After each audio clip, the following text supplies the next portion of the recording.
Hi, welcome to another video. So you can see I've been working on a REL Stentor Series 3, made here in the UK, Bridge End.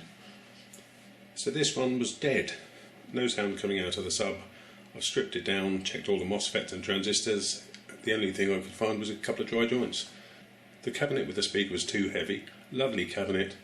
I can't say that this is as lovely as the cabinet, but I'll give you a look. So this is obviously just the amplifier section from it.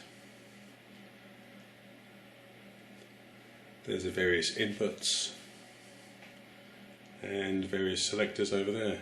Now, I've heard some criticism that these crackle and pop, and I believe, or on this one anyway, I think some of these selector switches, or maybe just the potentiometers, getting a bit worn, so depending on where you've set it, it can crackle a bit at low volume, so not fantastic. If yours is crackling or popping, see if you can replace the pops or selector switches.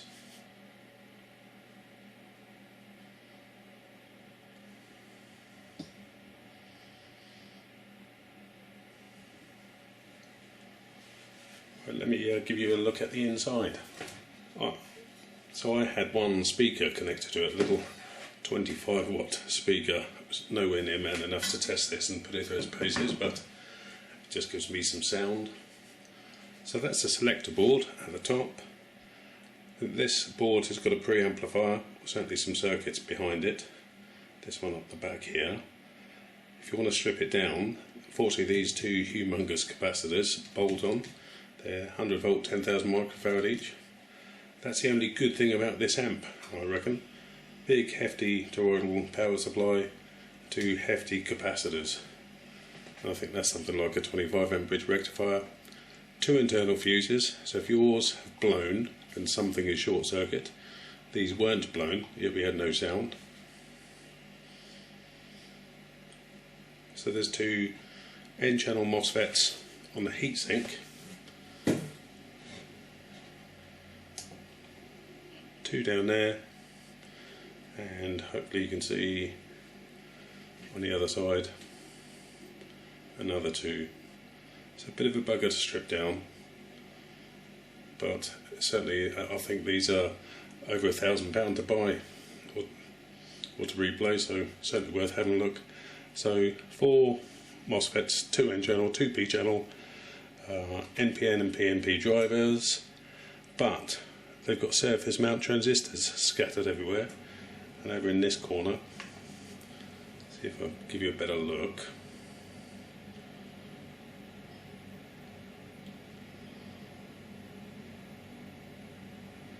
See if we can zoom you in.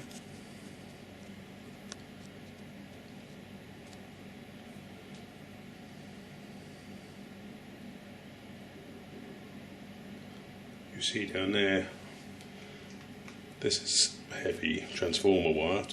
See down there, more surface mount components. These are actually SOT 23. Most of these are diodes. Bad thing is, so these resistors get hot. These are like 105-degree caps, but there's one buried underneath. You can't even see it in this picture. It's a capacitor electrolytic, 10 microfarad, I believe, buried under one of these resistors that gets hot. So, in my opinion, that design's not too clever. No filtering or anything. Generally you don't need filtering with a big transformer. High frequency spikes won't be passed through the transformer, but there's no filtering at all on the mains.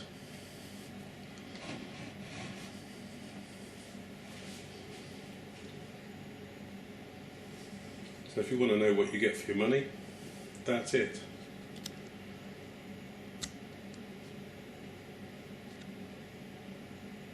I mean, these amps do pack a punch, but if this amp was to fail and you haven't got anyone to fix it, I believe REL don't cater for this amp anymore.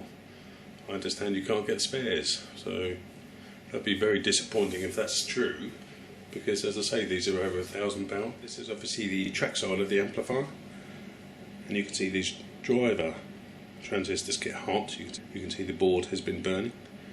That's the speaker output. Haven't got any connectors, so I just soldered these on the back. They're the 8mm bolts to screw on those hefty capacitors. That's got to be the best thing about this amp, those two big capacitors and this toroidal transformer on the left. Other than that, regular amplifier.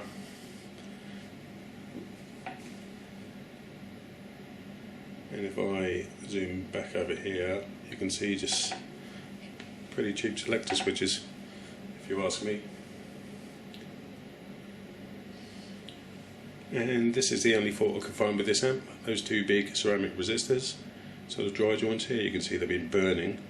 So I've just resoldered those, touched up a couple of others. I did take some of the transistors out just to check them, make sure they weren't causing the crackling, that sort of stuff breaking down. But so that's the back of that amplifier board. So that's the inside of a REL Stentor III 300 watt subwoofer amplifier. Thank you for watching.